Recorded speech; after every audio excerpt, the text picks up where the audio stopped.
ठीक है, चलो स्टार्ट करते हैं। ये वैसे सभी बैचेस के लिए डाल दिया था मैंने ये। तो जैसे gravitational field due to ring के लिए ग्रेविटेशनल फील्ड का कैलकुलेशन कैसे करेंगे? ग्रेविटेशनल फील्ड मतलब जी का कैलकुलेशन हम कर रहे हैं यहाँ पे अल्टीमेटली। तो सबसे पहले किसके लिए देख ले रहे हैं अपन यहाँ पे, now for uniform ring. Uniform ring के एक्सिस पे ग्रेविटेशनल फील्ड निकालना है। ये यूनिफॉर्म रिंग लिया मैंने यहाँ पे ऐसा, ठीक है। एंड रिंग का सपोज जो मास है m है, रेडियस r के बराबर है। एक्सिस पे किसी पॉइंट पे हमें ग्रेविटी या फिर ग्रेविटेशनल फील्ड कैलकुलेट करना है ना।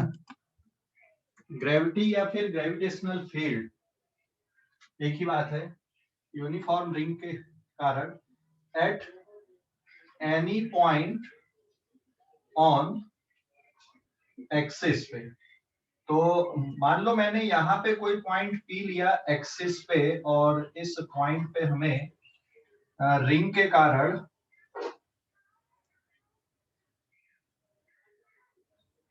ग्रेविटी आपको कैलकुलेट करनी है कितनी आ रही है। तो ये एक यूनिफॉर्म रिंग है ना, ये सेंटर हो गया, ये हो गई इसकी रेडियस r, और ये हो गया बाय जेट प्लेन रिंग का, और ये है एक्सिस इसका। तो इसमें भी जो कैलकुलेशन आएंगे आपके, सबसे पहले एक छोटे से पार्टिकल, रिंग में एक छोटा सा पार्टिकल लोगे, उसके लिए पहले कैलकुलेशन करना है कि भाई रिंग के कारण एक छोटे से पार्टिकल, रिंग का एक ये छोटा सा पार्टिकल ले लोगे, इसका मास कितना हो गया dm, यहां से ये r डिस्टेंस है ना।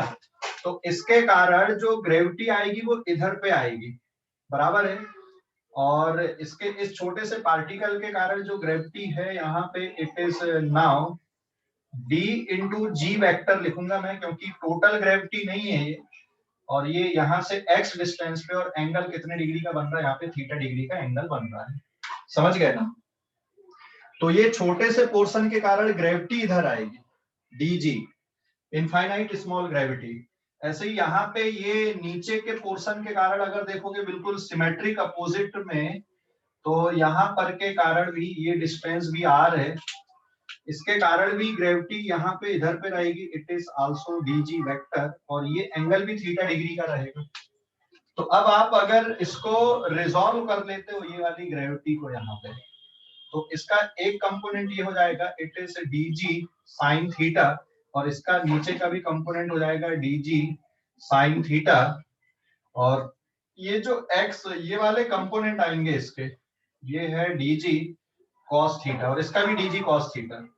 तो क्योंकि रिंग पूरी सिमेट्रिक है, तो ये जितने भी dg साइन थीटा यहाँ पे, और ये फिर ये वाले पोर्शन है तो यहाँ पर के लिए, ये वाला पोर्शन है तो यहाँ पर के लिए, जितने भी dg साइन थीटा कंपोनेंट हैं ये सब क्या होते जाएंगे, आपके कैंसिल आउट होते जाएंगे। सिर्फ कौन से कंपोनेंट बचेंगे, ये वाले अलोंग द एक्सिस डायरेक्शन के कंपोनेंट बचेंगे। तो ऐसा लिख दे रहे हैं हम यहाँ पे, due to symmetry all g sin theta component will cancel each other, g sin theta component will cancel each other। तो ये जितने भी g sin थीटा कंपोनेंट है ये एक दूसरे को कैंसिल कर देंगे, और जो टोटल ग्रेविटी आएगी वो अलोंग x डायरेक्शन आएगी, and it is given bye integration of dg cos theta, and integration dg मतलब ये छोटी सी जो ग्रेविटी है dg, इसकी वैल्यू किसके बराबर आएगी, it is g into dm divided by small r square के बराबर। तो ये जो टर्म है आपका, it is g into dm divided by r square into cos theta. इस इंटीग्रेशन में भी देखो कौन कौन से टर्म कॉमन है जो बाहर निकल जाएंगे, g कॉमन है बाहर निकल जाएगा, r स्क्वायर, क्योंकि जो डिस्टेंस है वो सब जगह के लिए सेम है, ये भी कॉमन, और थीटा भी कॉमन है सब जगह के लिए। थीटा बिल्कुल एक जैसा बनेगा जैसे कोन लाइक स्ट्रक्चर होता है। तो g into cos theta divided by r square is taking outside the integration. अब ये इंटीग्रेशन बहुत आसान है आपके लिए, क्योंकि integration of DM is nothing but total mass of the ring. हाँ, लेकिन इसके बाद में जो टर्म है इट इज टोटल मास, इसकी जगह पे फिर cos theta divided by R square. अभी cos थीटा को यहाँ पे अगर मैं रिप्लेस कर दूं तो what is the value of this cos theta here? cos theta is base upon hypotenuse, तो it is x divided by r। तो ये फार्मूला रिड्यूस हो जाएगा gm into x divided by r cube. तो gravity आएगी along the axis और formula हो जाएगा gm into x divided bye, ये रहेगा x square plus r square power 3/2, क्योंकि r की वैल्यू, ये r की वैल्यू किसकी इक्वल है यहाँ पे? It is x square plus total radius of the ring और पूरे का रूट है ये पूरा टर्म यहाँ पे। तो r क्यूब मतलब ये x square plus r square पूरे की पावर कितना बचेगा? ये 3/2 के बराबर बचेगा। ठीक है, तो ये दिस इज द ग्रेविटी और ग्रेविटेशनल फील्ड ड्यू टू, ये ग्रेविटी है या फिर ग्रेविटेशनल फील्ड है किसके कारण? ये रिंग के कारण। समझ गए? समझ गए इसको? Yes sir. स्क्रीनशॉट ले लो इस पेज का। अब इसमें तुम चाहो तो ग्राफ बना दो। मैक्स सेंटर पे कितनी आएगी ग्रेविटी? यूनिफॉर्म रिंग के सेंटर पे ग्रेविटी कितनी होगी बताओ जरा? यूनिफॉर्म रिंग के सेंटर पे ग्रेविटी कितनी आएगी? आएगी कि नहीं आएगी? जीरो आएंगी सर। जीरो आएगी, क्योंकि x की वैल्यू जीरो पुट कर दोगे तो सेंटर पे ग्रेविटी जीरो हो जाएगी। इसका ग्राफ भी प्लॉट कर सकते हो। ठीक है, तो कुछ और डिस्कशन अपन देख लेते हैं। स्क्रीनशॉट लो इस पेज का, आगे बढ़ेंगे। वैसे रिकॉर्डिंग भी चालू है इसकी, स्क्रीनशॉट ले लो। सर एक बार फिर से समझा देना कहां पर से बेटा? सर, शुरुआत से। अच्छा ठीक है, देख ये रिंग के कारण एक्सिस पे हम क्या फाइंड आउट कर रहे हैं? यहाँ पे ग्रेविटेशनल फील्ड फाइंड आउट कर रहे हैं ना। ये रिंग के कारण एक्सिस पे ग्रेविटेशनल फील्ड कितनी होगी उसका ये कैलकुलेशन है। तो ये रिंग के कारण, तो ये रिंग के कारण यहाँ पे कोई पॉइंट P है, यहाँ पे आपको टोटल ग्रेविटी फाइंड आउट करनी।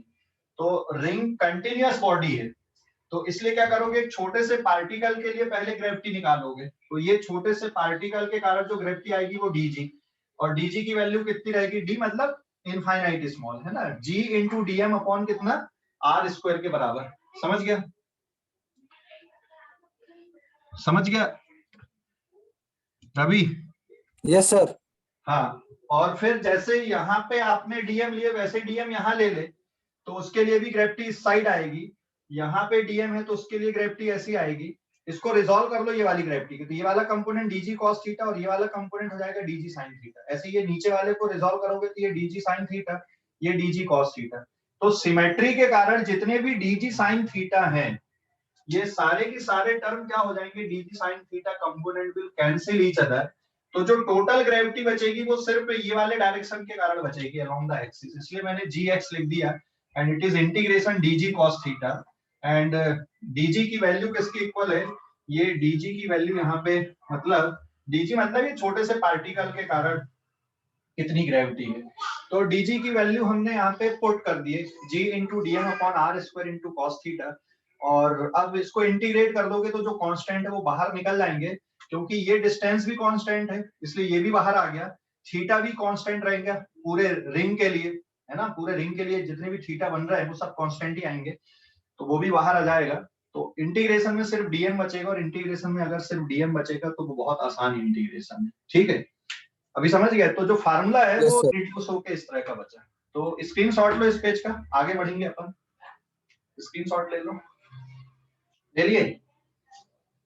Hello? Yes sir.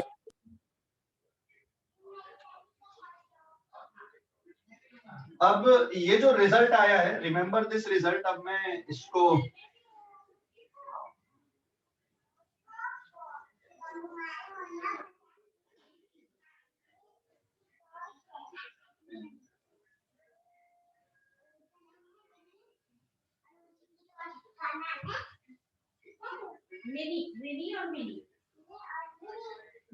now this is page number 2। Page number 2 देखो। अभी ये रिजल्ट को आगे से याद रखो। ये रिंग है, मान लो ये रिंग का एक्सिस है, रिंग का मास m रेडियस r है ना। तो ये हो गया रिंग का सेंटर, ये वाले पॉइंट P पे, यहाँ से x डिस्टेंस है। तो जो टोटल ग्रेविटी यहाँ पे मिल रही है आपको, दिस इज GP, मतलब ये अलोंग द एक्सिस रहेगा। यहाँ पे अगर ग्रेविटी देखोगे तो ये राइट साइड पे आएगी, यहाँ पे ग्रेविटी देखोगे तो लेफ्ट साइड पे। फार्मूला क्या है, Gm into X divided by R square plus X square power 3/2। तो ये रिजल्ट को अब आगे से याद रखोगे, रिंग के कारण एक्सिस पे किसी पॉइंट पे ग्रेविटी का, ठीक है, रिंग के कारण एक्सिस पे किसी पॉइंट पे कितनी ग्रेविटी होती है, तो ये फार्मूला आपको ध्यान रखना है। और अब रिंग के सेंटर पे अगर अपन आ जाएं, so therefore at x equals to 0, मतलब सेंटर ऑफ रिंग, रिंग के सेंटर पे अगर आओगे तो x की वैल्यू 0 पुट कर दो, ग्रेविटी कितनी हो जाएगी, यहाँ पे 0 हो जाएगी। तो सेंटर पे भी ग्रेविटी 0 है, और जैसे जैसे अगर x की वैल्यू आप बढ़ाते जाते हो, x की वैल्यू अगर बढ़ाओगे, if x is much greater than capital R, मतलब ये जो डिस्टेंस ये बहुत दूर है, तो अगर x की value much greater than capital R है, इसका मतलब x square plus R square is nearly x square बचेगा। तो जो डिनोमिनेटर वाला फैक्टर है आपका ग्रेविटी एक्सिस पे, ये नियरली किसमें कन्वर्ट हो जाएगा, Gm इंटू एक्स, और ये वाला टर्म कितना बचेगा, यहाँ पे आपका R cube, sorry X square या एक्स क्यूब बचेगा। तो ये सॉल्व करने पे कितना जाएगा, Gm अपॉन एक्स स्क्वायर। मतलब अगर आपका ऑब्जर्वेशन पॉइंट बहुत दूर है तो ये रिंग कैसा लगेगा आपको, पॉइंट मास के जैसा लगेगा। और पॉइंट मास के लिए जो ग्रेविटी का फार्मूला हमने पढ़े हैं, वही फार्मूला यहाँ पे अप्लाई हो जाएगा, that is Gm upon x square वाला। लेकिन ये स्पेशल केस है, मतलब सेंटर पे भी ग्रेविटी 0 है, और अगर मैं यहाँ पे x टेंड्स टू इंफिनिटी कर दूं तब भी ग्रेविटी कितनी हो जाएगी, 0, मतलब इनफाइनाइट डिस्टेंस पे जाकर फिर से ग्रेविटी 0 हो गई, ठीक है, इनफाइनाइट डिस्टेंस पे जाके फिर से ग्रेविटी 0 हो गई यहाँ पे। इसका मतलब बता सकते हो, तो सेंटर पे भी ग्रेविटी 0 है, यहाँ पर भी ग्रेविटी 0 है, इधर इंफिनिटी पे भी ग्रेविटी 0 है, तो पहले ग्रेविटी बढ़ेगी और फिर घटेगी, है ना। तो किस पोजीशन पे ग्रेविटी मैक्सिमम होगी ये अगर निकालना है, तो now G is maximum at, ये कहां पे मैक्सिमम आएगी, तो dg अपॉन dx को डिफरेंशिएट करके इसको 0 के बराबर इक्वेट करना है। जब भी हम मैक्सिमम मिनिमा निकालते हैं तो फर्स्ट डेरिवेटिव को 0 के बराबर इक्वेट करते हैं, याद करो बेसिक मैथ्स में हमने पढ़ा था। तो जहां पर भी मैक्सिमम मिनिमा की कंडीशन आती है उसके डेरिवेटिव को 0 के बराबर इक्वेट कर देते, मतलब d अपॉन dx ऑफ ये पूरे टर्म का जो derivative gm into X divided by R square plus X square power 3/2, और इसको 0 के बराबर इक्वेट करोगे, पहले डिफरेंशिएट करोगे फिर 0 के बराबर इक्वेट करोगे। तो सॉल्व करने पे यहाँ पे x की वैल्यू आएगी प्लस माइनस r अपॉन √2। मैं ये डिफरेंशिएशन नहीं सॉल्व कर रहा हूँ, यहाँ पे ध्यान रखना, ठीक है। ये वैल्यू कितनी आती है, प्लस माइनस r बाई √2, ठीक है। अच्छा, इसमें ये जो क्लास है ना, ये एनडीए वालों के लिए भी नहीं है, ये purely JEE mains and advance के लिए है, ये बात ध्यान रखना, मेंस एंड एडवांस के लिए हम कर रहे हैं। तो जब इस डिफरेंशिएशन को सॉल्व करोगे, तो अब ये डिफरेंशिएशन को सॉल्व करने के लिए क्या करना पड़ेगा आपको, कोशिएंट रूल अगर ध्यान में होगा तो वो कोशिएंट रूल लगाओगे। मैं डायरेक्ट डिफरेंशिएशन सॉल्व कर देता हूं, उसको वैसे ही रहने देना, ये आंसर आता है। ये डिफरेंशिएशन सॉल्व ऐसे होगा, gm कांस्टेंट है, ये बाहर आ जाएगा, तो आपके पास में सीधा सीधा dy by dx of x divided by R square plus X square power 3/2 को डिफरेंशिएट करना है। तो फार्मूला याद है ना, डिनोमिनेटर लिखते हो कि न्यूमरेटर लिखते हो, पहले denominator into derivative of numerator क्या आता है, जल्दी बताओ, हेलो, क्या आता है, denominator into derivative of numerator क्या रहता है, न्यूमरेटर, हाँ, पहले denominator into derivative of numerator minus numerator into derivative of denominator. तो पहले आ जाएगा आपका ये denominator R square plus X square power 3/2, derivative of numerator हो गया 1, फिर आपका न्यूमरेटर और derivative of denominator it is 3/2 और R square plus X square 3/2 की पावर 3/2 माइनस 1, मतलब बचेगा ये 1/2 फैक्टर और एक्स स्क्वायर का एक बार और डेरिवेटिव होगा तो ये 2x आ जाएगा और इसका स्क्वायर होगा, तो जो भी टर्म है इसका स्क्वायर और फिर क्रॉस मल्टीप्लाई होके 0 मिल जाएगा। तो अल्टीमेटली जब आप इसको सॉल्व करोगे इस पूरे को 0 के बराबर इक्वेट करके तो आपको ये आंसर मिलेगा। तो अभी आप कॉपी पे इतना लिख के छोड़ दोगे और जब आप मैथ्स में इस तरह के डिफरेंशिएशन बहुत आसान होते, कोई कॉम्प्लिकेटेड नहीं है ये, अभी भले आपको कॉम्प्लिकेटेड लगे लेकिन जब आप मैथ्स में इस तरह के डिफरेंशिएशन करोगे तो बिल्कुल भी आपको ये कॉम्प्लिकेशंस नजर नहीं आएगी। मैं यहाँ पे इंटीग्रेशन या डिफरेंशिएशन नहीं सिखा रहा हूँ, मैं फिर से बोल रहा हूँ आप लोगों को, वो आप खुद ही सीखोगे क्योंकि जेई वाले बच्चे हो, मैथ्स में आप एडवांस लेवल पे इंटीग्रेशन डिफरेंशिएशन करोगे तो ये खुद ब खुद हो जाते हैं, है ना। तो ये ध्यान रखो, मैं यहाँ पे आपको इंटीग्रेशन एंड डिफरेंशिएशन नहीं टीच कर रहा हूँ, तो मैं इसके डिटेल सॉल्यूशन में भी नहीं जा रहा हूँ कि हाँ यार ये इसको कैसे करेंगे क्या करेंगे। मैं यहाँ पे इसकी कॉन्सेप्ट पे मेरा पूरा फोकस है कि हमें फिजिक्स में क्या क्या जरूरत है, तो मैं ये डिफरेंशिएशन पे ज्यादा मेरा फोकस नहीं है कि इसको कैसे करना है क्या करना है, ठीक है ना। आप चाहो तो इसको पारस सर से या फिर आशीष सर से डिफरेंशिएशन पूछ सकते हो, सर इसको कैसे डिफरेंशिएट करेंगे, बट जब डिफरेंशिएशन आप लोग मैथ्स में पढ़ोगे तो खुद ही सीख जाओगे, बहुत आसान काम है ये, है ना। हाँ, अभी हो सकता है आपको डिफिकल्ट लगे क्योंकि अभी आप डिफरेंशिएशन में उतने कॉन्फिडेंट नहीं हुए हो या इंटीग्रेशन में आप उतने कॉन्फिडेंट नहीं हुए हो जितना होना चाहिए जेई लेवल के हिसाब से। अभी भले आपको डिफिकल्टी लगेगी बट ये आसान है, मतलब, है ना। तो मैं यहाँ पे मेरा फोकस नहीं इसके कैलकुलेशन पे। तो जब आप इसको सॉल्व करोगे, सिंप्लीफाई करोगे, then you will get this result.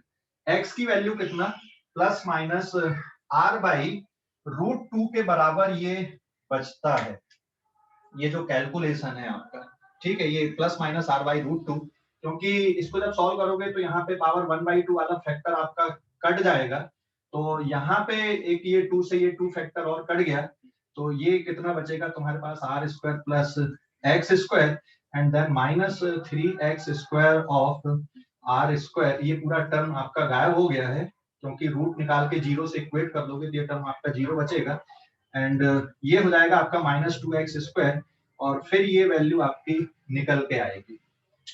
तो ध्यान रखो, मुझे फिजिक्स में क्या मतलब है, यहां पर भी ग्रेविटी 0 है, इन्फिनिटी पे भी ग्रेविटी 0 है, तो यहां से इधर जाते जाते ग्रेविटी बढ़ती है और फिर डिक्रीज होना चालू होती है। तो ग्रेविटी कहां पर मैक्सिमम होती है, मेरे लिए ये काम है भाई, यहाँ पे ग्रेविटी मैक्सिमम होती है। निकालने का क्या तरीका है, मैथमेटिकली निकालने का तरीका ये है कि जब भी आप मैक्सिमम मिनिमम फाइंड आउट करते हो तो उसको डिफरेंशिएट करो और पहले वाले टर्म को जो फर्स्ट डेरिवेटिव dg/dx जैसे यहाँ पे, उसको 0 के बराबर इक्वेट कर दो और कैलकुलेशन कर दो, तो उससे आपको मैक्सिमम मिनिमा यहाँ पे कैलकुलेट करके मिलता है। मैक्सिमम मिनिमा भी कैसे निकालते हैं, थोड़ा सा बेसिक इंट्रोडक्शन मैंने आपको बेसिक मैथ्स में दिया था, उससे ज्यादा मैं नहीं दूंगा, आप अभी मैथ्स में खुद ही सीखोगे अल्टीमेटली, है ना। तो मेरा उसमें फोकस नहीं है अभी मैथमेटिक्स पे, ठीक है। तो मैक्सिमम ग्रेविटी कहां पे मिलेगी, प्लस माइनस आर बाई √2 पे यहाँ पे मैक्सिमम ग्रेविटी मिलेगी। इसको सॉल्व करने पे ट्राई करो, आप सॉल्व कर सकते हो, अभी नहीं भी करोगे तो कोई परेशानी नहीं है यहाँ पे, बट ये मेथड मैंने आपको यहाँ पे सिखा दिया है, ठीक है, ध्यान रखना। तो ये वैल्यू कहाँ पे आती है, x equals to plus minus R by √2 पे ये वैल्यू आती है, x की वैल्यू इसको सॉल्व करने पे, मतलब जो ग्रेविटी है यहाँ पे और यहाँ पे, x की वैल्यू प्लस आर बाई √2, मतलब यहाँ पे ग्रेविटी मैक्सिमम होगी एक बार और एक बार इधर पे होगी, क्योंकि दोनों तरफ ग्रेविटी चेंज हो रही है ना, यहाँ पे डायरेक्शन चेंज हो रहा है, तो वो उसमें मेरा अभी फोकस आने वाला है। तो इस पेज का स्क्रीनशॉट लो पहले, फिर आगे बढ़ते हैं। इस पेज का स्क्रीनशॉट ले लो, इस पेज का स्क्रीनशॉट ले लो। हेलो, ले लिए? Yes sir. ये समझ गए ये कैसे आया, अपन ने इसके पहले पेज में किए। सेंटर पे ग्रेविटी 0, ये भी समझ गए। बहुत लार्ज डिस्टेंस पे बहुत छोटी सी मैथ्स है कि अगर x की value much greater then r है तो आप इसको ऐसा लिख सकते हो, ये भी समझ गए। मैक्सिमा मिनिमा अगर निकालना कि भाई ग्रेविटी यहाँ पर भी 0 है, इधर इंफिनिटी पे भी 0, तो बीच में कोई एक ऐसी जगह होगी जहाँ पे ग्रेविटी सबसे ज्यादा होगी और फिर डिक्रीज होगी, तो सेंटर से यहाँ तक आते आते बढ़ेगी, फिर डिक्रीज होगी, फिर बढ़ेगी, ऐसा है ना ये। तो अगले पेज पे मैं जाऊंगा, यहाँ पर से स्क्रीनशॉट ले लो इस पेज का, स्क्रीनशॉट लो इस पेज का, ले लिए? हेलो, ले लिए क्या? Yes sir, yes sir. तो अब यहाँ पे हम ग्राफ भी प्लॉट करेंगे और ये जो डिस्कशन है उसको मैं लिख रहा हूँ यहाँ पे अगले पेज पे।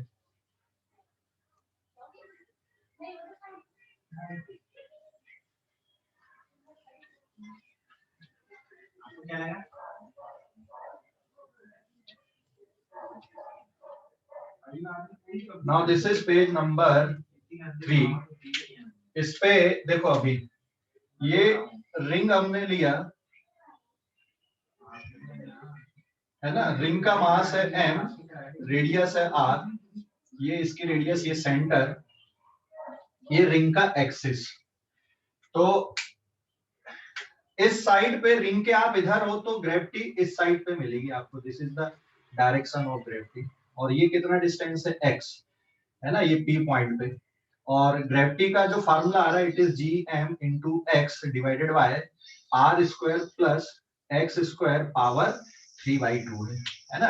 ग्रेविटी इस साइड पे अगर देखोगे तो यहाँ पे ग्रेविटी का डायरेक्शन इधर आएगा, मतलब, और ये सेंटर है, आप इसको ओरिजिन भी मान लो। तो ओरिजिन से राइट साइड पे ग्रेविटी लेफ्ट साइड पे है, ओरिजिन से लेफ्ट साइड पे ग्रेविटी किधर मिलेगी आपको, राइट साइड में मिलेगी ग्रेविटी, ठीक है। ओरिजिन से लेफ्ट साइड पे आपको ग्रेविटी किधर मिलेगी, ये इस साइड पे मिलेगी। ये समझ गया क्यों मिल रही है, क्योंकि भाई अगर हम इसको पॉइंट मास भी ट्रीट कर लें तो यहाँ पे ग्रेविटी उसके डायरेक्शन पे आएगी और इस साइड पे उसकी ग्रेविटी इस डायरेक्शन पे होगी, सीधा सीधा हो गया। और मैक्सिमम ग्रेविटी कहाँ पे, यहाँ पे ग्रेविटी की वैल्यू 0 है, तो ये x equals to plus r/√2 और यहाँ कहीं पे x equals to minus r/√2। तो इस जगह पे ग्रेविटी कैसी होती है, मैक्सिमम होती है। डायरेक्शन अपोजिट है लेकिन मैक्सिमम है, यहाँ पर भी ग्रेविटी मैक्सिमम है, यहाँ पर भी मैक्सिमम है। r की वैल्यू प्लस √2 पे और r की वैल्यू माइनस √2 पे, है ना। सेंटर पे ग्रेविटी 0 और फिर कैसी होती है, यहाँ पे डिक्रीज होती है। तो अभी मुझे इसका ग्राफ अगर हम प्लॉट करें g का, किसके साथ में, x के साथ में, तो ये सेंटर पे ग्रेविटी 0 है, तो इस साइड पे ग्राफ कैसा आएगा और इस साइड पे ग्राफ कैसा होगा। तो ये ग्राफ आपको कुछ इस तरह से मिलेगा। यहाँ पे ग्रेविटी का डायरेक्शन इधर है, नेगेटिव डायरेक्शन पे, तो ये ऊपर का डायरेक्शन आपका पॉजिटिव है, नीचे का डायरेक्शन आपका नेगेटिव है, ये डायरेक्शन आपका पॉजिटिव है और ये डायरेक्शन आपका नेगेटिव है। तो देखो, ओरिजिन से राइट साइड पे ग्रेविटी लेफ्ट में, मतलब नेगेटिव डायरेक्शन पे, तो ये ग्रेविटी यहाँ पे 0 है, फिर ऐसी बढ़ेगी और फाइनली डिक्रीज होना चालू होगी और x की वैल्यू इंफिनिटी पे जाके ये 0 होगी। तो ये वाली वैल्यू कहाँ पे आएगी, it is x equals to r/√2 पे। और लेफ्ट साइड में भी बिल्कुल ये ग्राफ आपका ऐसा ही आएगा, सिमेट्रिक ग्राफ मिलेगा। ये कुछ इस तरह से ग्राफ बनेगा, तो ये बिल्कुल सिमेट्रिक ग्राफ है लेफ्ट साइड और राइट साइड के लिए ऐसा। तो ये वाली वैल्यू कहाँ पे आएगी, इट इज माइनस r/√2 पे x की। तो ये बिल्कुल आपको सिमेट्रिक ग्राफ मिलेंगे ग्रेविटी के, रिंग के कारण जो ग्रेविटी होती है उसके ये ग्राफ है यहाँ पे, ठीक है। ये स्क्रीनशॉट लोगे आप लोग इस पेज का। ये रिंग की ग्रेविटी है, दोनों तरफ किस तरह से वेरी कर रही है। इसमें मैंने एक तरफ में पॉजिटिव साइड पे बनाया, एक तरफ पे नेगेटिव साइड पे बनाया। बताओ जरा क्यों बनाया ऐसा, कोई एक्सप्लेन करो। एक तरफ पे पॉजिटिव साइड पे बनाया, एक तरफ पे नेगेटिव साइड पे बनाया है, बताओ क्यों। हेलो, बोलो भाई। सर क्योंकि दो अलग अलग डायरेक्शन नहीं है ना। हाँ, ओरिजिन से राइट साइड में ग्रेविटी लेफ्ट की तरफ है, मतलब नेगेटिव डायरेक्शन पे, इसलिए नेगेटिव डायरेक्शन मतलब नेगेटिव ग्रेविटी बना दिया है ना, तो नीचे। और रिंग के लेफ्ट साइड पे ग्रेविटी का डायरेक्शन राइट पे, मतलब पॉजिटिव डायरेक्शन पे, तो पॉजिटिव डायरेक्शन है मतलब पॉजिटिव साइन के साथ में बना लिया अपने ग्रेविटी को, समझ गए। और मैक्सिमम कहाँ पे, r/√2 और माइनस r/√2 पे, उसके बाद डिक्रीज हो रही, तो सेंटर पे ग्रेविटी 0 है, उसके बाद फिर उसका वेरिएशन है। तो ये ग्राफ ऐसे बनते हैं इसके, है ना। तो ये ध्यान रखना कि रिंग के कारण जो ग्रेविटी का ग्राफ है वो कुछ इस तरह का मिलेगा आपको। अगले पेज पे जाएंगे, स्क्रीनशॉट ले लो इस पेज का, स्क्रीनशॉट। ग्राफ और एक बार बताइए ना। ग्राफ प्लॉटिंग, हाँ सर। ग्राफ प्लॉटिंग यार, ये ग्राफ प्लॉटिंग मतलब आपको वैल्यू पुट कर करके देखना पड़ेगा, तब आपको इस तरह का नेचर आएगा। जैसे y equals to x square का कैसे बनता है, ये समझ गए। सर वो नहीं, आपने कोणता क्या कंसीडर किया वो बताइए एक बार. कौन सा क्या कंसीडर किए मतलब आर कापेली एक्स को और एक बार ग्राफ एक्सप्लेन करते ना. अच्छा कर ठीक है, देख ये फंक्शन है तेरे पास में, जी का फंक्शन ये है, इसके लिए ग्राफ प्लॉट करना आपको। जी का फंक्शन क्या दिया हुआ है तुम्हारे पास में, G is proportional to X divided by X square plus R square power 3/2। इसका ग्राफ प्लॉट करना है। तो वाई एक्सिस में आपने जी ले लिया और एक्स एक्सिस पे ये है, तो ये वाले ग्राफ को आपको ये वाई एक्सिस पे जी लोगे और एक्स एक्सिस पे ये है, इसको लेके ग्राफ प्लॉट करोगे। तो क्योंकि x की वैल्यू सेंटर पे ग्रेविटी जीरो, इसलिए जीरो आ गया। फिर इसकी वैल्यू एक जगह पे मैक्सिमम है, यहाँ पे r/√2 पे, और इधर पे -r/√2 पे। तो यहाँ से पहले बढ़ेगी, मैक्सिमम होगी और फिर डिक्रीज होना चालू हो जाएगी, समझ गए। ऐसे यहाँ पे पहले इधर पे बढ़ेगी और फिर क्या होगी, ये डिक्रीज होना चालू हो जाएगी। तो लेफ्ट साइड में ऐसी ग्रेविटी बढ़ रही है और फिर मैक्सिमम होगी और फिर इसके बाद क्या हो जाएगी, ये डिक्रीज होना चालू हो जाएगी। अभी समझ गया कुणाल? Yes sir. हाँ, तो ये इसी तरह से है। मतलब आप अगर इसको बेसिक प्लॉट करने जाओगे ना वैल्यू पुट कर करके, तो बहुत मुश्किल टास्क है इस तरह से। तो आप इनको ध्यान रखो कि हाँ ये कुछ इस तरह से बन रहा है ना। ये यहाँ पे लगभग लगभग स्ट्रेट लाइन है। जब x की वैल्यू बहुत कम है तो ये वाला जो टर्म है डिनोमिनेटर का, वो कैपिटल R पे डिपेंड ज्यादा रहेगा, x पे कम रहेगा, क्योंकि यहाँ पे ये वाला फैक्टर स्क्वायर वाला जब x की वैल्यू छोटी है तो ये लगभग लगभग g प्रोपोर्शनल टू x है, इसलिए यहाँ पे लगभग आपको स्ट्रेट लाइन दिख रहा है। उसके बाद फिर डिनोमिनेटर वाला टर्म डोमिनेटिंग हो जाएगा, तो फिर ये हाइपरबोलिक वाला पोर्शन बन रहा आगे चल के। तो जब x की वैल्यू छोटी है तब ये ऑलमोस्ट आपको स्ट्रेट लाइन दिखेगा, और x की वैल्यू बढ़ने पे फिर वो हाइपरबोलिक टाइप दिखेगा। ठीक है, तो हाँ बोलो। सर जो लेफ्ट राइट साइड वाला है उस साइड अपनी ग्रेविटी नेगेटिव है, हाँ ना. हाँ, राइट साइड में ग्रेविटी नेगेटिव, नेगेटिव डायरेक्शन की तरफ इसलिए, और और लेफ्ट साइड में ग्रेविटी किधर है, पॉजिटिव डायरेक्शन की तरफ. पॉजिटिव राइट साइड में. डायरेक्शन। अभी समझ गया? हाँ सर, वो डायरेक्शन ही समझा था, ऊपर क्यों जा रहा हो नीचे इस तरीके से. हाँ ठीक है। अभी अगर मान ले P पॉइंट पे कोई पार्टिकल रख दे तू m0, उस पे कितना फोर्स लगेगा कैलकुलेट कर सकते हो। यहाँ पे मान लो मैंने किसी पार्टिकल को रख दिया, ये P पॉइंट है, यहाँ पे कोई पार्टिकल को रख दिया m0। What is the value of force on this particle? तो इस पार्टिकल पे फोर्स कितना आएगा, gravitational force will be m0 into g, बराबर है। Yes sir. तो इट इज m0, g की वैल्यू कितनी है, g into m into x divided by under root, sorry it is x square plus r square power 3/2। तो ये gravitational force का magnitude है यहाँ पे। और अगर आपको विथ डायरेक्शन चाहिए, क्योंकि डायरेक्शन नेगेटिव साइड है, तो यहाँ पे आप माइनस आई कैप का मल्टीप्लाई कर दो डायरेक्शन के लिए। समझ गए अब? Yes sir. हाँ, तो फील्ड निकालने का ये फायदा है कि अगर आपको फोर्स कैलकुलेट करना है तो बहुत आसानी से आप ये फोर्सेस कैलकुलेट कर सकते हो, सिर्फ आपको मास का मल्टीप्लाई करना होता वहां पे। ठीक है ना।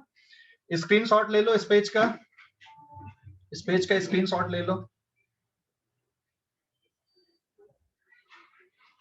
स्क्रीनशॉट ले लो इस पेज का। Done? Yes sir. Yes. Okay, तो ये यहाँ पर कर रिंग के लिए डिस्कशन है। अगले पेज पे जा रहा हूँ मैं। ये रिंग के लिए हो गया डिस्कशन आपका। पेज नंबर 4 पे चलते हैं अपन अब। नमन, नमन क्या हो रहा है, ब्लर। नमन दोबारा री एंटर कर लेना बेटा, नमन।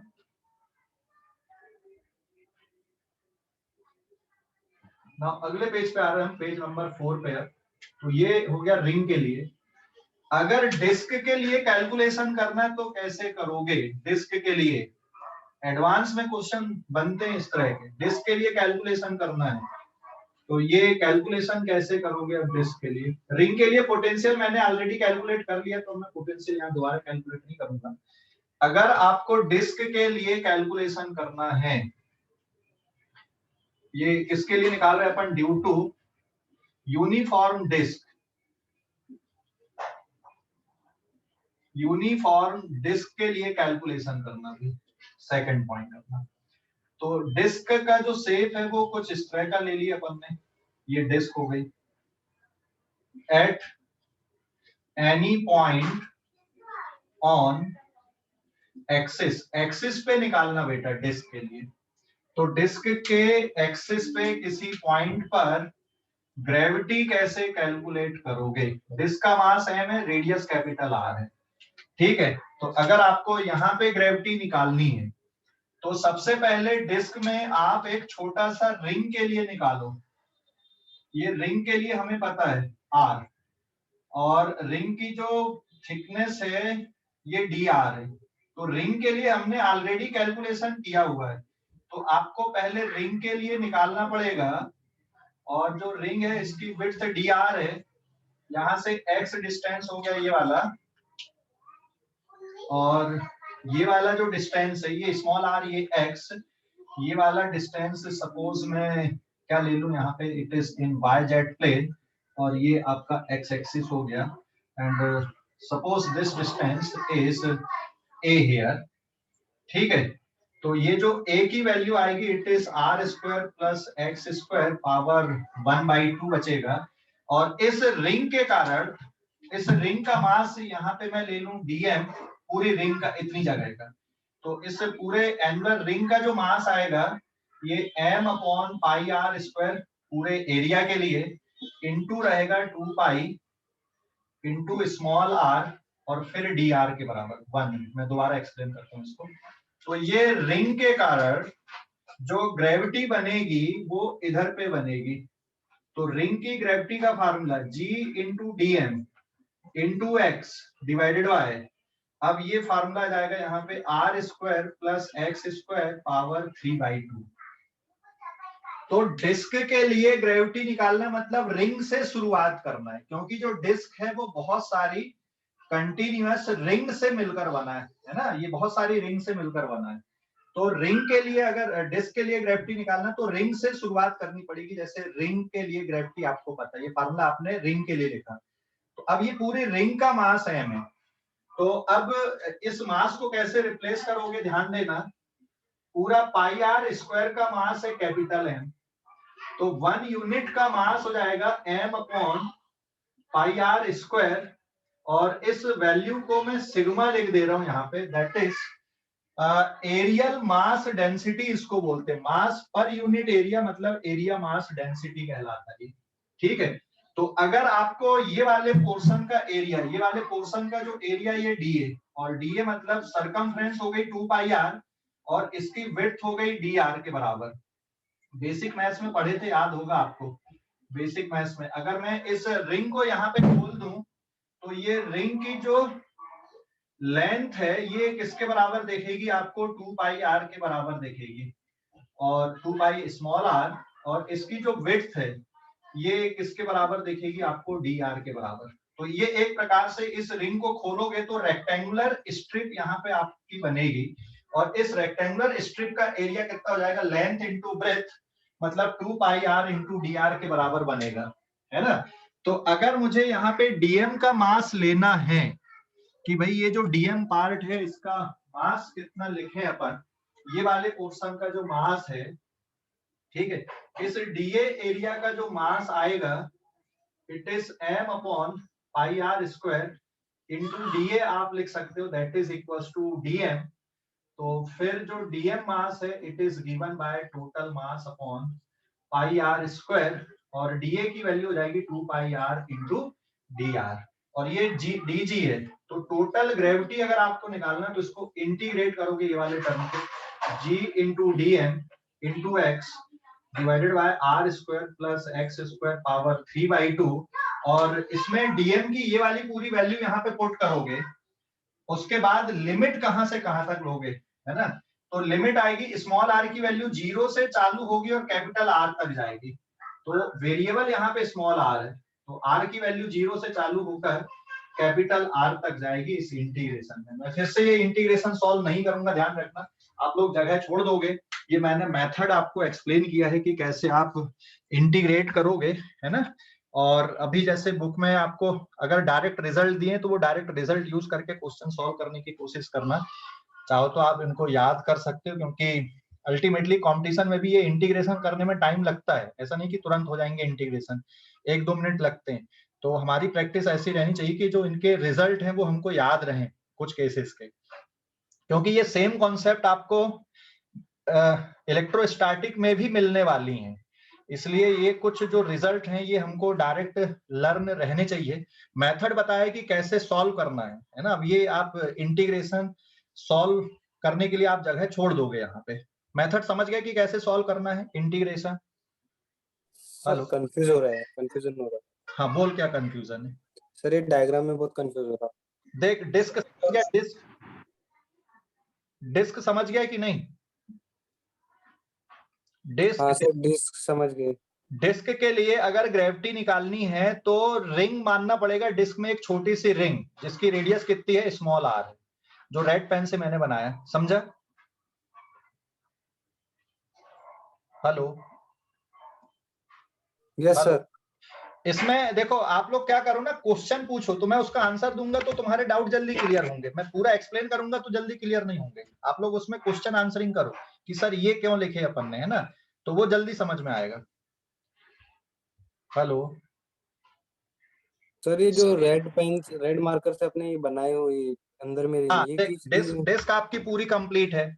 डिस्क के लिए अगर आपको डेरिवेशन करना है ग्रेविटी का एक्सिस पे किसी पॉइंट पे, तो आपको डिस्क में एक रिंग मानना पड़ेगा पहले, समझ गए?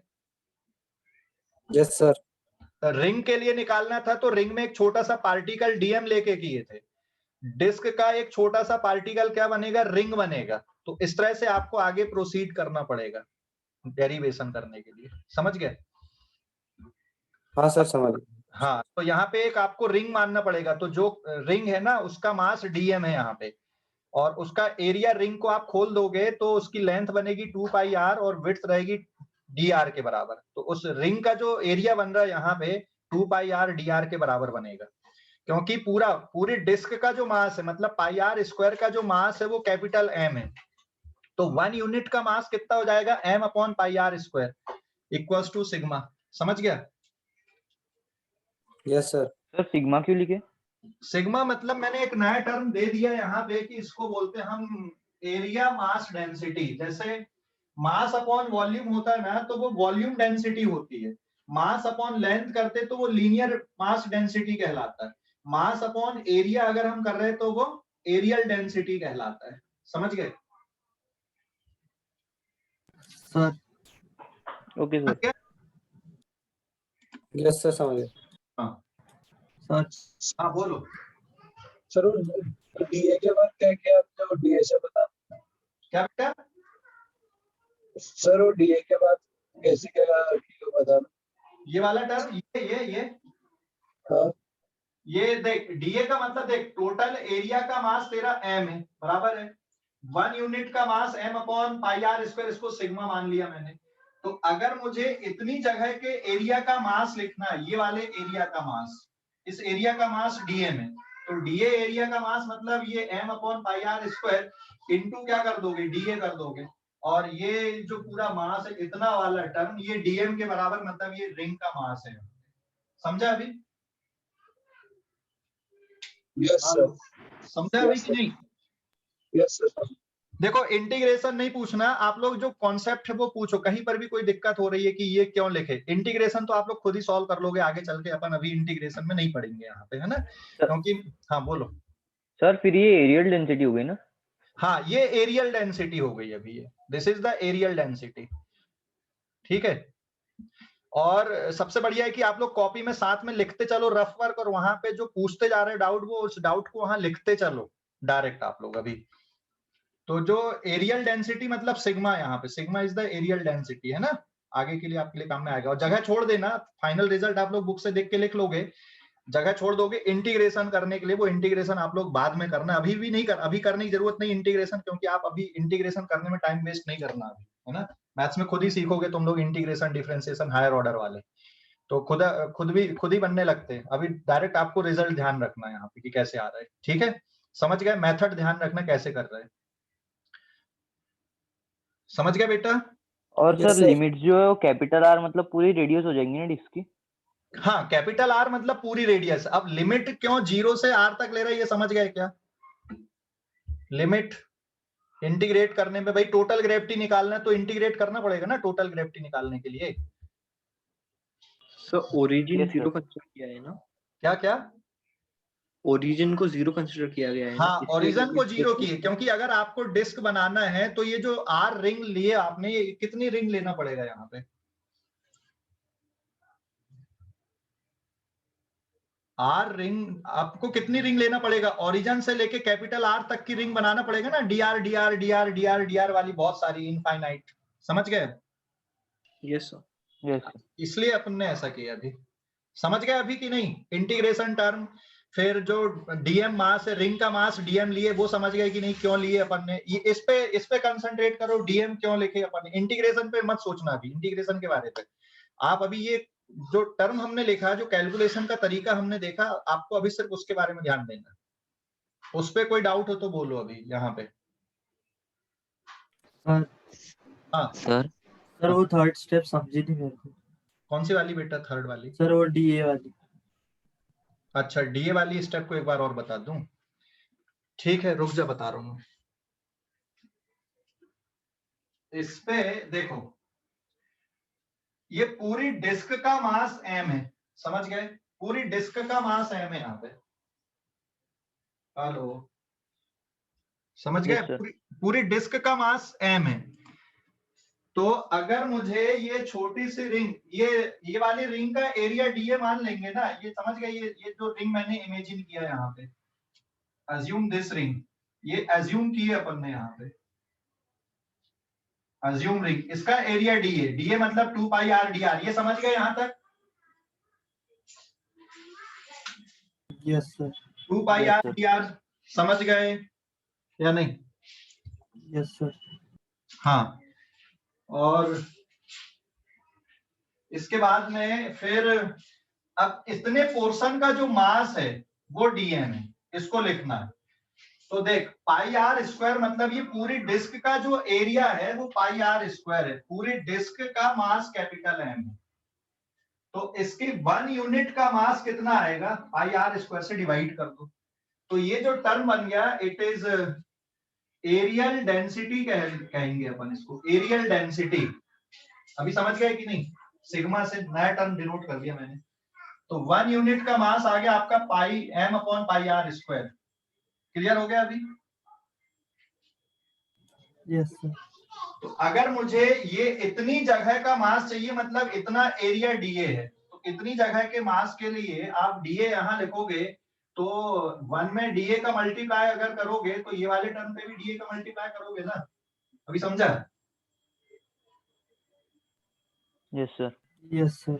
हाँ, तो ये वाला जो मास है पूरा, ये डीएम है आपका। तो डीएम आपने निकाल दिया, और जब आप इसको इंटीग्रेट कर रहे तो आगे का इंटीग्रेशन आप इस तरह से कर सकते हो। यहाँ पे समझ गए? अभी डीएम की वैल्यू पुट करना, ये डीएम की वैल्यू पूरी यहाँ पे आपको पुट करना पड़ेगा, तब इंटीग्रेशन करना। अभी डायरेक्ट इंटीग्रेशन नहीं होगा इसका, क्योंकि दो वेरिएबल, एक डीएम भी वेरिएबल हो गया और स्मॉल आर भी वेरिएबल है। एक्स वेरिएबल नहीं है यहाँ पे, ध्यान रखना, क्योंकि x ये वाला डिस्टेंस कांस्टेंट है, ये डिस्टेंस x वेरिएबल नहीं है।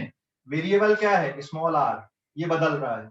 वेरिएबल क्या है? dm, और dm को फिर आपने ऐसा लिख दिए। तो अब आगे अगर जब आप इसको इंटीग्रेट करते हो dm की वैल्यू पुट करके, तो इंटीग्रेशन g dm की जगह पे आ जाएगा m upon pi R square into 2 pi R, फिर dr, फिर x whole divided by R square, ये r की वैल्यू 0 से जाएगा, प्लस एक्स स्क्वायर, और पावर यहाँ पे आएगा 3/2, और जो लिमिट आप ले रहे हो यहाँ पे, ये लिमिट कहां से कहां तक आएगी? 0 से कैपिटल R। तो अब एक ही वेरिएबल बचा यहाँ पे R। अब ये इंटीग्रेशन आपका और आसान हो जाएगा, मतलब, बट अभी आसान नहीं है ये इंटीग्रेशन, जब तक आप थोड़े और आगे के टर्म सीखोगे नहीं इंटीग्रेशन के। तो मैं अभी ये इंटीग्रेशन नहीं सिखा रहा हूँ आपको, मैं ये मेथड सिखा रहा हूँ यहाँ पे कि कैसे कैलकुलेशन करने हैं। ठीक है, समझ गया अभी इतना? हेलो? Yes sir. हाँ, अभी भी कोई डाउट है तो पूछो। यहाँ पे कैलकुलेशन में कोई डाउट है, कॉन्सेप्ट पे कोई डाउट आ रहा है तो वो पूछो। डिस्क के लिए कैलकुलेशन करना है तो रिंग इमेजिन करना पड़ेगा। अभी जैसे डिस्क के लिए पोटेंशियल निकालना है, तो कैसे करोगे? पोटेंशियल निकालने के लिए, डिस्क की पोटेंशियल अगर निकालना तो क्या करोगे? बताओ जरा। ये तो हमने ग्रेविटी निकाल ली है, पोटेंशियल निकालना है तो रिंग की पोटेंशियल से डिस्क की पोटेंशियल निकलेगी, समझ गए? हेलो। हाँ, अभी मैं यहाँ पे पोटेंशियल के लिए कैलकुलेशन बताता हूँ। अभी डीजी आपने लिखा किसके लिए? ग्रेविटी के लिए, बराबर है? हेलो। Yes sir. हाँ, तो अभी पोटेंशियल के लिए क्या एज्यूम्शन है? पोटेंशियल के लिए भी यही एज्यूम्शन रहेंगे, लेकिन फार्मूला थोड़ा सा चेंज आएगा। स्क्रीनशॉट लो इस पेज का, पोटेंशियल कैसे निकालेंगे वो भी बताता हूँ मैं। स्क्रीनशॉट ले लो इस पेज का। सर फिर इंटीग्रेशन का जो फाइनल आंसर क्या आएगा? फाइनल आंसर यार बुक से देख के लिख लो ना, मतलब मुझे भी याद नहीं है, वो तो जब जरूरत पड़ती है तो देख लेते हैं, अभी जरूरत नहीं है मुझे, इसलिए मैंने ध्यान ओके नहीं सर, लिया। ओके। ओके, तो आप अभी क्या है उसका फाइनल कॉपी पे लिखोगे, नोट्स बनाओगे, इंटीग्रेशन के लिए जगह छोड़ देना 3-4 लाइन या फिर साइड में, मतलब ऐसा, और इसका फाइनल रिजल्ट लिख लेना आप लोग वहां पे। तो वो सिर्फ फाइनल रिजल्ट, मतलब जैसे एग्जाम में अपन क्वेश्चन की प्रैक्टिस कर रहे हैं तो हमको फाइनल रिजल्ट से ही मतलब होता है, बाकी से हमें मतलब नहीं होता। जैसे क्वेश्चन जे एडवांस में कैसा बन गया था कि एक डिस्क ले लिया और जहां पे कोई पॉइंट पी है, यहाँ पे आपने किसी पार्टिकल को रख दिए, ये एडवांस का क्वेश्चन है सर, यहाँ पे किसी पार्टिकल को रख दिए, अब इसमें कितना फोर्स लग रहा है ये कैलकुलेशन। तो अब अगर तुम मान लो एग्जाम में ये सब पूरा इंटीग्रेशन करने जाओगे ना तो 4-5 मिनट खा जाएगा आपका ये। इसलिए आपको कुछ जो सिमेट्रिक ऑब्जेक्ट हैं उनके लिए आपको पहले से रिजल्ट याद रहने चाहिए, तब आप रैंक वगैरह के बारे में सोचो, क्योंकि आप एक क्वेश्चन सॉल्व नहीं करना है ना। तो ये जो फाइनल रिजल्ट ये बहुत इंपॉर्टेंट होते हैं, क्योंकि हमें ऐसे बहुत सारे ऑब्जेक्ट के नहीं करना ना। डिस्क का करना है एक्सिस पे, रिंग का करना है एक्सिस पे, स्फेरिकल सेल है, सॉलिड स्फीयर है, इन्हीं के लिए करना हमें, बाकी ऑब्जेक्ट्स के लिए नहीं करना है ऐसे। अब ऐसे तो दुनिया में बहुत सारे ऑब्जेक्ट हैं भैया, ठीक है ना, सभी के लिए नहीं करना, कुछ ही ऑब्जेक्ट के लिए करके रखना हमें। तो उनको आप 4-5 बार प्रैक्टिस करके रख लोगे तो वो बिल्कुल आपके फीड हो जाएंगे, हाँ ये इस तरह से लिखना है। और इसमें फायदा ये है कि यही ऑब्जेक्ट आपको इलेक्ट्रोस्टैटिक चैप्टर में भी मिलेंगे। जैसे चार्ज डिस्क रहेगी वहां पे, चार्ज रिंग रहेगा वहां पे, है ना, तो फिर से वहां पे ये आएंगे, तो एक जगह तैयार करोगे, 2 जगह की तैयारी होगी, ठीक है, समझ गए ना। और आपके क्वेश्चन करने की जो स्पीड है इससे वो बढ़ जाती है, ठीक है, इसलिए ये पहले से करके रखो। मतलब तो मैं ये इंटीग्रेशन सॉल्व करने का पूरा नहीं बता रहा हूँ, मैं बस मेथड आपको बता दिया है कि कैसे करना है, ठीक। स्क्रीनशॉट लो इस पेज का, आगे बढ़ते हैं अपन, अगले उस पे आते हैं। पोटेंशियल के कैलकुलेशन के लिए क्या करेंगे अपन, है ना। स्क्रीनशॉट लो इस पेज का जल्दी से, ले लिए? हाँ, देन पेज नंबर 5। अगर मुझे पोटेंशियल लिखना है तो भी यही मेथड है, यहाँ पे डीजी की जगह पे क्या आएगा, डीवी। अभी मैं किसके लिए कैलकुलेशन कर रहा हूँ, यहाँ पे पोटेंशियल के लिए कैलकुलेशन करते हैं, ग्रेविटेशनल पोटेंशियल। फार्मूले में G इंटू डीएम भी आता, लेकिन ये X नहीं आता, और यहाँ पे कितना होता, पावर 1/2 होता है। रिंग की पोटेंशियल याद है ना, सुबह पढ़े थे अपन ने या कल पढ़े थे शायद। तो G into M divided by root के अंदर पूरा टर्म बना था आपका, याद है कि नहीं? हेलो, ये इस तरह से बना था ना? हाँ, तो अब इसी को इंटीग्रेट करना, ये पूरा टर्म यहाँ पर का एज सच आपका यूज होगा, और टोटल पोटेंशियल लिखना है, लिमिट भी वही आएगी, बस यहाँ पे ये x वाला फैक्टर नहीं रहेगा आपका, और यहाँ पे x की जगह पे आप रूट लिख सकते हो, पावर 1/2 लिख सकते हो, बाकी सब कुछ आपका ऐसा ही चलेगा, ये x टर्म नहीं आएगा, और यहाँ पे पावर रहेगी 1/2। तो रिंग के लिए अगर आपको पोटेंशियल का कैलकुलेशन करना तो ये बिल्कुल वैसा ही चलेगा ये, ठीक है, समझ गए अभी? हेलो सर ये डीवी एट पी पॉइंट है ना? हाँ, पी पॉइंट है, मतलब कि पोटेंशियल एट पी पॉइंट, ये रिंग के कारण पी पॉइंट पे पोटेंशियल निकाले अपन ने ये। और इसमें क्योंकि डायरेक्शन होता नहीं है तो डायरेक्शन लिखने की जरूरत नहीं, तो ये पी पॉइंट पे पोटेंशियल है, समझ गए? Yes sir. पी पॉइंट पे निकल जाएगी तो सेंटर पे भी निकल जाएगी, सेंटर पे निकालने के लिए एक्स की वैल्यू 0 पुट कर दोगे वहां पे फाइनल आंसर पे, समझ गए ना। ये इसको सॉल्व करने पे जो फाइनल आंसर आएगा उस पे एक्स की वैल्यू 0 पुट कर दोगे तो यहाँ पे सेंटर पे पोटेंशियल निकल जाएगी। तो मेथड वही है फिर से कैलकुलेशन की, ठीक है। ले लो अभी स्क्रीनशॉट लो इस पेज का, स्क्रीनशॉट ले लो इस पेज का, ले लिए? सब पोटेंशियल के लिए भी ग्राफ होगा ना फिर?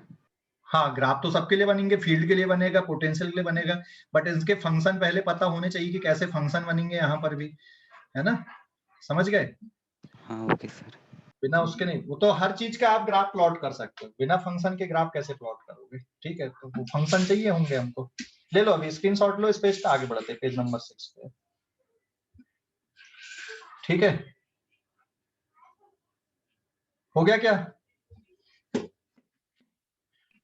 Yes sir.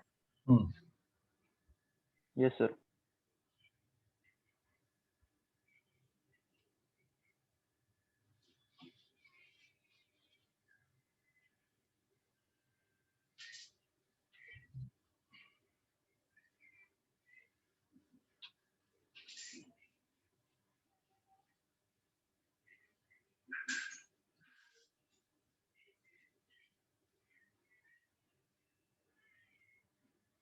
Now this is page number 6। देखो पेज नंबर 6 पे अभी रॉड के लिए, तो रॉड के लिए एक्सियल पॉइंट पे, ये रॉड के लिए एक्सियल पॉइंट पे ये कैलकुलेशन, ग्रेविटी का कैलकुलेशन, और परपेंडिकुलर लाइन पे ये रॉड लिया मैंने, यूनिफॉर्म रॉड। ये कौन सी position? First at axial point. तो एक्सियल पॉइंट पे निकालना, मान लो यहाँ पे आपको ग्रेविटी निकालना रॉड की, रॉड का मास कुछ है, तो यहाँ पे आप क्या कंसीडर कर लोगे कि ये है y एक्सिस, और इधर पे ये हो गया आपका पूरा x एक्सिस, ये वाला डिस्टेंस हो गया आपका r, तो ये वाला कोऑर्डिनेट होगा r, 0, ये वाला कोऑर्डिनेट हो जाएगा r प्लस l, 0, और अब आपको यहाँ से x डिस्टेंस पे पहले इसका मास हो गया dn, ये विड्थ हो गई dx, और ये डिस्टेंस हो गया x। तो पहले इसके कारण यहाँ पे आप क्या कैलकुलेट करोगे? ग्रेविटी कैलकुलेट करोगे, दैट इज dg। तो dg is equal to g into dm upon कितना हो जाएगा? x square. g into dm की जगह डायरेक्ट लिख दूं मैं m upon l into dx divided by x square, और टोटल ग्रेविटी, क्योंकि जितने भी पार्टिकल हैं सभी की ग्रेविटी इधर ही आएगी, तो टोटल ग्रेविटी के लिए आप इसको इंटीग्रेट कर दोगे g into m upon l into dx divided by x square, और लिमिट कहां से कहां तक जाएगी इसकी? r से लेकर r प्लस l तक इसकी लिमिट हो जाएगी। इस इंटीग्रेशन को सॉल्व कर लोगे, टोटल ग्रेविटी आपकी निकल जाएगी। समझ गए? अरे समझ गए कि नहीं? हेलो? Yes sir. और फिर अब अगर मैं ये वाली डायरेक्शन पे लेता हूँ, तो ये हो गया eight axial point. At equatorial point पे अगर आपको निकालना है, इक्वेटोरियल पॉइंट पे अगर आपको ग्रेविटी निकालना है, तो ये रॉड को आपको ऐसा लेना है। अब मैं यहाँ पे रैंडम पोजीशन के लिए बता देता हूँ। तो परपेंडिकुलर बाइसेक्टर है तो बहुत आसान केस है, और अगर परपेंडिकुलर बाइसेक्टर नहीं है तो it is a little bit difficult case. तो ये एक्स एक्सिस ऐसा हो गया, और ये हो गया वाई एक्सिस यहाँ पे, और इस जगह पे अगर आपको ग्रेविटी निकालना, ये पी पॉइंट है, ठीक है? तो रॉड का मास m, लेंथ l है, तो ये वाला कोऑर्डिनेट बेटा कुछ और होगा यहाँ पर, लेकिन ये एंगल आएगा यहाँ पे अल्फा, और ये वाला एंगल जो रहेगा ये कितना रहेगा? यहाँ पे बीटा का रहेगा। तो अगर आपको ग्रेविटी कैलकुलेट करनी है ऐसे केसेस पे, तो यहाँ पे आप y डिस्टेंस पे छोटा सा पार्टिकल इमेजिन करो, dy, इसकी विड्थ कितनी रहेगी यहाँ से यहाँ तक की y, ये मास हो गया dm, इसकी विड्थ है dy, और ये वाला जो मास है वो dm है। तो इस पोर्शन के कारण यहाँ पे आपको ग्रेविटी निकालनी पड़ेगी। ये वाला जो डिस्टेंस, ये सपोज आपका कैपिटल R है, और ये डिस्टेंस स्मॉल r है, तो ये छोटे से पोर्शन के कारण आपकी ग्रेविटी इधर आएगी dg, और इस ग्रेविटी में दो कंपोनेंट बनेंगे, क्योंकि ये वाला एंगल आप थीटा लोगे तो ग्रेविटी का एक कंपोनेंट इधर आ जाएगा, that is dg sin theta, और एक कंपोनेंट इधर हो जाएगा, that is dg cos theta, बराबर है। ये टोटल एंगल यहाँ पे अल्फा का है, और ये रहेगा तुम्हारा dg cos थीटा। तो सबसे पहले dg लिख दोगे, dg की वैल्यू आएगी g into dm divided by small r square, और ये स्मॉल r की वैल्यू है capital R square plus y square का रूट, है ना? तो अब इसमें दोनों डायरेक्शन में आपको कैलकुलेट करना है। तो ये वाला कंपोनेंट हो गया y कंपोनेंट, तो y कंपोनेंट ऑफ ग्रेविटी मतलब dg sin थीटा, और x कंपोनेंट ऑफ ग्रेविटी मतलब dg cos थीटा को लेके इंटीग्रेट करना पड़ेगा। और limit of integration it is little bit complicated. यहाँ पे देखो ये लोअर लिमिट आएगी माइनस अल्फा से कहां तक जाओगे प्लस बीटा तक, इसमें भी माइनस अल्फा से कहां तक जाओगे प्लस बीटा तक। तो काफी कुछ वेरिएबल्स यहाँ पे मिलेंगे। तो मेथड ये है कैलकुलेशन की, मैं पूरा सॉल्व करके नहीं दे रहा हूं, मैंने यहाँ पे आपको मेथड सिखा दिया है अभी, ठीक है। स्क्रीनशॉट ले लो इस पेज का। हाँ, परपेंडिकुलर बाइसेक्टर लाइन अगर है तो ये बहुत आसान है, परपेंडिकुलर बाइसेक्टर लाइन पे कैलकुलेशन। लेकिन ये इक्वेटोरियल लाइन पे अगर ये कैलकुलेशन इस तरह से बन रहे हैं, ये प्योरली एडवांस लेवल के लिए है, मेंस लेवल के लिए भी नहीं है। मेंस लेवल में भी इतना डिफिकल्ट पोर्शन नहीं आता है। डीजी कॉस थीटा, ये वाला जो कंपोनेंट है ग्रेविटी का, ये डीजी कॉस थीटा और ये कंपोनेंट है डीजी साइन थीटा। तो ये प्योरली एडवांस लेवल के लिए है, बट उसके लिए अभी आपको अच्छा खासा इंटीग्रेशन सीखना पड़ेगा, उसके बगैर ये क्वेश्चन आपसे अभी नहीं बनेंगे ऐसे, ठीक है। तो उसके लिए आप वेट करो, थोड़ा मैथ्स में, इंटीग्रेशन में, डिफरेंशिएशन में थोड़े एक्सपर्ट हो कि सब्स्टिट्यूशन मेथड आप फटाफट लगा पाओ, है ना। तो मैं अभी आपको इंटीग्रेशन डिफरेंशिएशन बेसिकली नहीं सिखा रहा हूँ, बट मैं अभी आपको इंट्रोड्यूस कर दे रहा हूँ कैसे करना है। तो दिस इज द मेथड, ठीक है। ले लो अभी स्क्रीनशॉट। अभी आपको बुक में जैसे एससीबी में भी मिलेगा ना, तो ये परपेंडिकुलर बाइसेक्टर लाइन पे मिलेगा, वो आसान केस है, क्योंकि उसमें ये वाला जो कंपोनेंट होता है वो कैंसिल हो जाता है, सिर्फ एक ही कंपोनेंट बचेगा। लेकिन परपेंडिकुलर बाइसेक्टर लाइन नहीं है, तो फिर ये मुश्किल केस होता है, ठीक है। इसलिए स्क्रीनशॉट ले लो इस पेज का, स्क्रीनशॉट ले लो इस पेज का। सर हाँ बोलो, आउट पूछो। क्या बेटा? इक्वेटोरियल प्लेन वाला कैसे बताना? देख, इक्वेटोरियल पॉइंट में एग्जैक्टली परपेंडिकुलर बाइसेक्टर लाइन नहीं है, समझ गए? यस। परपेंडिकुलर बाइसेक्टर लाइन नहीं है एग्जैक्टली। तो आपको मैं दोबारा डायग्राम बनाता हूँ, हाँ यहाँ पे दोबारा डायग्राम बनाता हूँ, लेट अस सी, फिर से समझो इसको।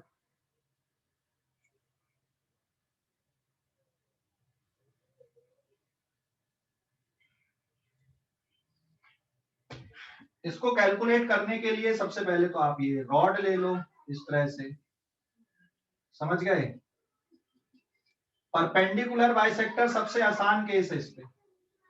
ये जैसे एक्स डायरेक्शन ले लिया, तो रॉड का ये कौन सा डायरेक्शन ले लो, यहाँ पे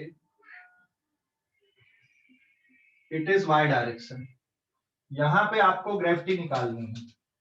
तो एक्चुअल में रॉड का मास m और टोटल लेंथ l है, लेकिन यहाँ पे जो एंगल बन रहे हैं ये एंगल बीटा हो गया, और ये वाला जो एंगल है ये कौन सा हो गया, अल्फा हो गया यहाँ पे। और ये जो डिस्टेंस है, यहाँ पे आपने ओरिजिन अगर ले लिया है, तो ये वाले डिस्टेंस को यहाँ से इतना जो डिस्टेंस है, suppose it is capital R, समझ गए ना। तो इस पॉइंट पे आपको ग्रेविटी कैलकुलेट करनी है, P पॉइंट पे। परपेंडिकुलर बाइसेक्टर नहीं है बेटा, परपेंडिकुलर बाइसेक्टर सबसे आसान केस होता है। यहाँ पे आपको ग्रेविटी कैलकुलेट करनी है, ये P पॉइंट पे।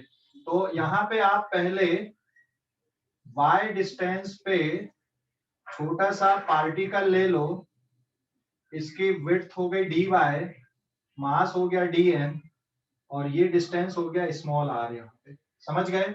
स्मॉल r की वैल्यू आएगी ये y और ये r under root capital R square plus y square, समझ गए ना। और ये छोटे से पार्टिकल के कारण पहले ग्रेविटी लिखोगे, तो ये छोटे से पार्टिकल के कारण जो ग्रेविटी आएगी वो इधर आएगी dg, और एंगल कितने डिग्री का रहेगा, थीटा डिग्री का। तो dg के ये दो कंपोनेंट मिलेंगे आपको, एक कंपोनेंट हो जाएगा dg cos थीटा, और एक कंपोनेंट ये वाला हो जाएगा it is dg sin theta. तो यहाँ पे आपको y कंपोनेंट को भी इंटीग्रेट करना और x को भी इंटीग्रेट करना है। और अगर आपका ये जो पॉइंट है ऑब्जर्वेशन पॉइंट, ये बिल्कुल रॉड के बाइसेक्टर लाइन पे होता, तो ये dg sin थीटा वाले सारे टर्म आपके कैंसिल आउट हो गए, सिर्फ कौन से बचते, ये वाले एक्सिस वाले बचते, एक्स एक्सिस वाले, ये वाले वाई वाले सारे कैंसिल हो जाते, ठीक है ना। लेकिन ये परपेंडिकुलर बाइसेक्टर लाइन नहीं है, तो आपको यहाँ पे जी वाई मतलब ये वाई कंपोनेंट है, it is D G Y and it is integration D G sine theta, और लिमिट ऑफ इंटीग्रेशन, क्योंकि ये जितने भी टर्म है ये अल्फा माइनस अल्फा से चालू होकर प्लस बीटा तक जाएंगे। ऐसे ही जो x component it is integration D ji cos theta बनेगा, और ये जो कैलकुलेशन है इसका, ये भी माइनस अल्फा से प्लस बीटा तक इसका कैलकुलेशन जाएगा। तो यहाँ पे वेरिएबल थीटा भी है ना, दो वेरिएबल बन जाएंगे यहाँ पे। तो इसका जो इंटीग्रेशन ये क्वाइट डिफरेंट आएगा, डिफिकल्ट रहेगा अभी। तो dg की जो वैल्यू, ये वाली value it is g into dm divided by किसके बराबर आएगा, ये स्मॉल r स्क्वायर के बराबर रहेगा। हाँ, ये जो dm है it is m upon l into dx, sorry dy लिखोगे यहाँ पे, डिवाइडेड बाय r स्क्वायर। तो dg की वैल्यू ये है यहाँ पे, और उसके बाद फिर और टर्म आपके यहाँ पे बनेंगे कैलकुलेशन करने के लिए। तो आप इस पेज का स्क्रीनशॉट ले लो, बट अभी तो, आप हाँ बोलो।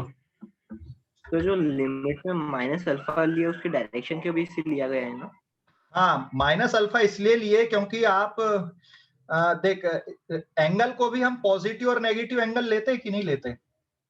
लेते हैं सर। तो रेफरेंस लाइन आपकी OX है, तो OX से अगर आप क्लॉकवाइज जा रहे हो तो फिर वो पॉजिटिव एंगल होगा, और एंटी क्लॉकवाइज जा रहे हो तो फिर वो कौन सा एंगल बन जाएगा, वहां पे आपका नेगेटिव वाला बन जाएगा, इसलिए ऐसा किया। समझ गए ना? तो इसलिए इंटीग्रेशन पे ये एंगल के फंडे चलेंगे वहां पे। बट यहाँ पे इंटीग्रेशन में अभी उलझना नहीं आप लोग अभी। हाँ, मैं यहाँ पे काफी कुछ मुश्किल चीजें आपको सिखा रहा हूँ, तो आप अभी इंटीग्रेशन में नहीं उलझना। लेफ्ट हैंड साइड का इंटीग्रेशन आसान है, जल्दी हो जाएगा, लेकिन ये राइट साइड के इंटीग्रेशन अभी नहीं होंगे। अभी उलझोगे नहीं, अभी दिमाग नहीं लगाओगे ज्यादा। थोड़ा मैथ्स में इंटीग्रेशन पढ़ो, जगह छोड़ देना कि हाँ सर ने ऐसा सिखाए थे, और जब मैथ्स में आपका इंटीग्रेशन होगा तब आपके लिए काम बहुत आसान हो जाएगा। ठीक है, okay? Yes sir, yes sir. Screenshot ले लो इस पेज का भी। तो अब सेमी सर्कुलर रिंग के लिए करते हैं अपन अभी कैलकुलेशन। ये तो हो गया इसके लिए, आपका रॉड के लिए। तो रॉड में ये दो है, एक एक्सियल पोजीशन पे कैलकुलेशन और एक इक्वेटोरियल पोजीशन पे कैलकुलेशन। ठीक है, आगे बढ़ते हैं अपन। अब अगले पेज पे जाते, पेज नंबर 7 पे। ले लो स्क्रीनशॉट, ले लो, ले लिए? हेलो, ले लिए क्या? Sir Yes, sir. इक्वेटोरियल पे तो दो आएंगे ना, ग्रेविटेशनल एनर्जी। क्या चीज, क्या चीज? ग्रेविटी दो आएंगी ना। ग्रेविटी दो, हाँ दो रहेंगी यहाँ पे, दो कंपोनेंट आएंगे। अगर टोटल ग्रेविटी चाहिए P पॉइंट पे, तो दोनों कंपोनेंट को वेक्टर सम करना पड़ेगा ना बेटा। जैसे P पॉइंट पे टोटल ग्रेविटी है, तो Gp is equal to Gx I cap plus J by J cap करना पड़ेगा, तब वो टोटल वेक्टर मिलेगा वहां पे। समझ गया? ये कंपोनेंट में हमने अभी सॉल्व किया अभी, तो यहाँ पे दोनों पार्ट आपको मिल जाएंगे। ठीक है, हेलो, ठीक है? Yes sir. पेज नंबर 7 पे आते हैं।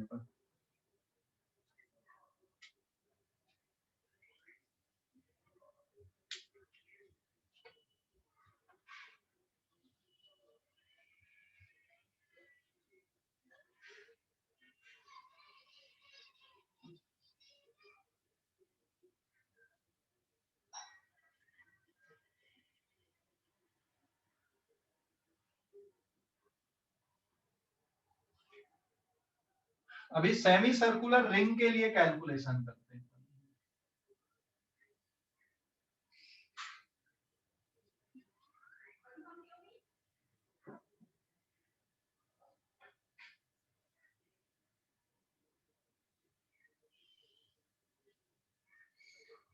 ये सेमी सर्कुलर रिंग है, हाँ, और इसका ये सेंटर है।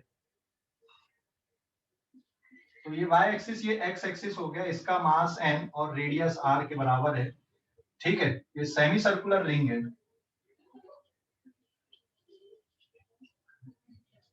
सेमी सर्कुलर रिंग के यहाँ पे सेंटर पे कितनी ग्रेविटी आएगी ये कैलकुलेट करना है। समझ गया क्वेश्चन?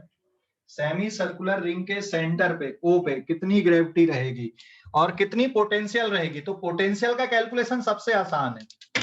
पोटेंशियल निकाल सकते हो कि नहीं? पोटेंशियल का कैलकुलेशन सबसे आसान मिलेगा। हेलो, अरे समझ गए? पोटेंशियल का कैलकुलेशन सबसे आसान है इसके लिए, सेमी सर्कुलर रिंग के लिए। सेमी सर्कुलर रिंग के लिए पोटेंशियल का कैलकुलेशन सबसे आसान है। ठीक है, बताओ कैसे करोगे? पोटेंशियल का कैलकुलेशन करना तो क्या करना पड़ेगा? Reference line. रेफरेंस लाइन नहीं, यहाँ पे ग्रेविटेशनल पोटेंशियल निकालना है। तो मान ले यहाँ पर से थीटा डिग्री के एंगल पे ये डी थीटा एंगल बन रहा है, जहां पर छोटा सा मास लोगे डीएम और ये रेडियस इसकी आर के बराबर है। तो ये डीएम के कारण पोटेंशियल लिखोगे D V naught is minus G into DM divided by R आ जाएगा। आया ना? Yes sir. ये डीएम के कारण यहाँ पे पोटेंशियल। अब ये पूरा सेमी सर्कुलर रिंग के लिए निकाल लो, क्योंकि ये स्केलर क्वांटिटी है। तो टोटल पोटेंशियल में आपको कुछ नहीं करना है, integration minus G DM divided by R. R भी कांस्टेंट है, जी भी कांस्टेंट है, तो minus G divided by R बाहर आ गया, इंटीग्रेशन डीएम बचा। ये तो सबसे आसान काम हो गया हमारे लिए। तो what is total potential at centre will be minus G M divided by R, बचा फार्मूला, यही आ गया। तो पोटेंशियल का कैलकुलेशन सबसे आसान है। हाँ, लेकिन फील्ड का कैलकुलेशन, ग्रेविटी का कैलकुलेशन करना है तो वो थोड़ा डिफिकल्ट टास्क आएगा। ठीक है, तो इट इज। अब यहाँ पे कभी कभी ना जो डेटा वो ऐसा दे देता है कि पाई आर लेंथ, देखो पाई आर लेंथ का मास m है, तो 1 यूनिट का मास कितना आएगा? m upon pi R, and that can be written as lambda. तो फिर आप इसको मास के टर्म पे रिप्लेस कर दो तो लैम्डा इंटू पाई आर लिख सकते हो। तो कभी कभी आपको ये फार्मूले ऐसे भी दिखेंगे, मास की जगह पे lambda into pi R divided by R, R से R cancel, it is pi into G into lambda के फॉर्म पे भी आप लिख सकते हो। What is lambda here? It is linear mass density. ये लीनियर मास डेंसिटी कहलाती है। This is linear mass density. Pi R समझ गए क्यों लिखे? क्योंकि पूरा कंप्लीट नहीं है, सेमी सर्कुलर रिंग है, उसकी सरकमफ्रेंस पाई आर है, मतलब एल लेंथ, एल लेंथ मतलब पाई आर का मास m है, तो 1 यूनिट का मास कितना रहेगा? m अपॉन पाई आर रहेगा। समझ गए ना? तो फार्मूला आपको इस तरह से भी दिख जाएगा वहां पे। समझ गए ये कैलकुलेशन? हेलो, समझ गए क्या? जी सर। स्क्रीनशॉट लो। अब थोड़ा मुश्किल पे जाते हैं, फील्ड के कैलकुलेशन पे। पोटेंशियल का कैलकुलेशन सबसे आसान होता है, क्योंकि वहां पे आपको कोई कंपोनेंट करने की जरूरत नहीं है, सिर्फ आपको इंटीग्रेट करना होता है या डायरेक्ट ऐड करना होता है। लेकिन फील्ड के कैलकुलेशन में थोड़ा सा मुश्किल जाती है। और नमन 7 बज गए बेटा, बस एक इसी को करके छोड़ दे रहा है अभी। फील्ड का कैलकुलेशन की मेथड बता दूं कैसे करना है, ठीक है? फील्ड की, मयूर क्या हुआ? हेलो, फील्ड का कैलकुलेशन। तो फील्ड के कैलकुलेशन में ये पेज को मैं मिटा देता हूँ, पेज नंबर 8 पे आते हैं अपन। मेथड यही चलेगी, बस थोड़ा सा चेंज करना पड़ेगा। ये भी आसान है वैसे कैलकुलेशन इसका। देख, कैलकुलेशन आसान इसलिए है क्योंकि ये डीएम पार्ट के कारण जो फील्ड आएगी वो इधर रहेगी। हाँ या ना? जवाब देना, डीजी। और इसके दो कंपोनेंट आ जाएंगे, it is DG cos theta और एक हो जाएगा इसका डीजी साइन थीटा। समझ गए? हेलो, अरे समझ गए? ये डीजी इधर बनेगा यस सर। और डीजी का एक कंपोनेंट ये हो जाएगा डीजी साइन थीटा और ये वाला कंपोनेंट डीजी कॉस थीटा। लेकिन जितने, क्योंकि रिंग सिमेट्रिक है ऐसी, ये वाले एक्सिस के लिए यहाँ पे सिमेट्रिक है ना, तो ये जितने भी डीजी कॉस थीटा हैं ये सब कैंसिल आउट हो जाएंगे आप, क्योंकि ring is symmetric about this axis Y axis since this semicircular ring, this semicircular